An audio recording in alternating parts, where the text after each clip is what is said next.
আসসালামু আলাইকুম রহমতুল্লাহি ওয়া বারাকাতুহু। ঈদ মোবারক। আসলে অনেক বড় একটা বিপদে পড়ে গেছি। হঠাৎ 2-3 দিন প্রচন্ড পরিমাণে বৃষ্টি। বৃষ্টির কিছু সিজ আসছে আমার এই যে পাশ দিয়ে। আমার সতর্কতা না থাকার কারণে বৃষ্টির কিছু পানি ঢুকছে, ঢুকে লিটার ভিজে গেছে। বেশ কিছু লিটার সামনে দিয়ে ভিজে গেছে। তো ওই স্যাঁতস্যাঁতা লিটার পাড়াটারা দিয়ে মুরগি এদিকে ওদিকে ঘোরাঘুরি করতে গিয়া আমার একেবারে পুরোটা লিটারই মোটামুটি স্যাঁতস্যাঁতা অবস্থা হয়ে গেছে। মুরগি প্রচন্ড পরিমাণে ঠান্ডা লাগছে। 250 ফাউমি মুরগির বাচ্চা, মাত্র 1 মাস 1.5 মাস বয়স। বড় টেনশনে পড়ে গেছি। এখন তো সব বন্ধ। কোথাও থেকে যে আমি আসলে কাঠের কুড়া বা কিছু আনবো এরকম কোনো ওয়েও নাই। এই কারণে একটু ডিফারেন্ট ওয়ে অবলম্বন করতেছি। সেটা হচ্ছে আমার ওই গরুর যে কুটো আছে, গরুর কুটো পিস পিস করে একেবারে গুড়ি গুড়ি, এই যে দেখতে পারতেছেন একেবারে গুড়ি গুড়ি করে কাটছি। কাইটে এইটাই মূলত হচ্ছে ছিটাই দিচ্ছি। এই চারিপাশে এইটাই ছিটাই দেবে ভাই। এরকম না, এত না, আপনি দেন এই যেরকম ঘন করে দিতে হবে ভাই। হ্যাঁ, অত পাতলা করে, হ্যাঁ এই এই হ্যাঁ এইভাবে লন আর এইভাবে ছেড়ে ওইভাবে ছিটাই দিলে তো কোনো কাম হবে না।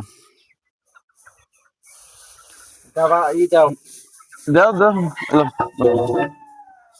করে দিচ্ছি। আর হচ্ছে ওষুধ, দোকানও বন্ধ। প্রাথমিক কিছু ওষুধ ছিল, ডক্সিবেড ছিল তাই না, ডক্সিবেড। আর হচ্ছে আরো 2টা ওষুধ আছে। কি কি ওষুধ আমি ঠিক, হ্যাঁ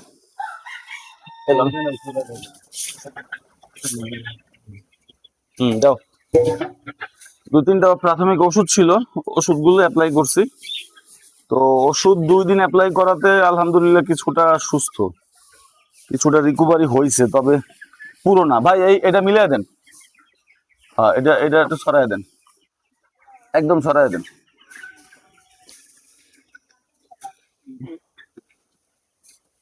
এই সামনে থাইকো তো, দেখো তো যাতে ইয়া না হয়, মুরগি বের না হয়।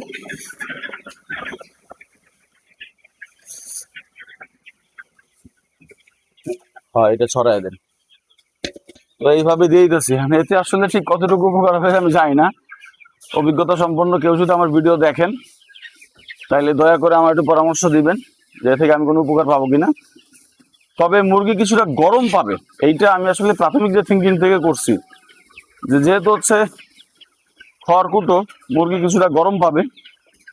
আর 2টা দিনের মধ্যে যদি আল্লাহর রহমতে এই মুরগি বেরিয়ে যাচ্ছে, 2-3টা দিন একটু ভালো গরম পায় আর ওষুধের অ্যাপ্লাইটা ঠিক মতো হয়, তাহলে আশা করি মুরগি ঠিক হয়ে যাবে। তো কারো যদি কোনো পরামর্শ থাকে, আসলে বিপদে আপনারা পরামর্শ দিবেন, একটু পরামর্শ থাকলে আমাকে জানাবেন। আজকে পর্যন্ত।